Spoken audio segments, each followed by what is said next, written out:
Ma'am, over the weekend lang, umugong yung posibilidad daw na magkaroon daw ulit ng coup. And being part of the minority, sinasabing si Senator Alan daw yung papalit. May ganyan bang usapan? Ang narinig ko yung interview, di ba interview ni na Senator Soto yun at saka si Senator Ping, di naman ang galing sa amin eh. Di ba? What about, ma'am? Hindi yung sinasabing fake news.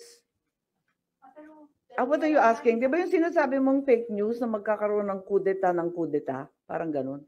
Pero nagkaroon po ba ng pag-uusap sa minorya na magpapalit po muli ng liderato? Hindi, walang pinag-uusapan na ganun. Ang pinag-uusapan lang namin is staying alive. Ayan, yung mga reference po namin, puro dekada 1990, ano ba yun? Kay Billy Ray Cyrus, Achy Breaky. Di ba Miley na ngayon? Sorry Nag-react lang sila Senator King, ma'am, doon sa Gubat sa isang Davao-based, ano ba yan? Ano? Oo, parang may isang TV, ano ba yun?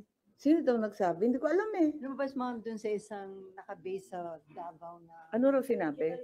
Digital News Network. Ano Na daw? sinabing, yun nga, magkakaroon ng another changes sa Senate leadership. Counter coup daw po. Ay, counter coup. Nakakuha na daw na number. Kung merong ganon, yung unang coup na naging minority na nga kami, hindi ko alam. Ito, kung magkukuna ulit, hindi ko na naman alam. Ang babaeng clueless ang title ko.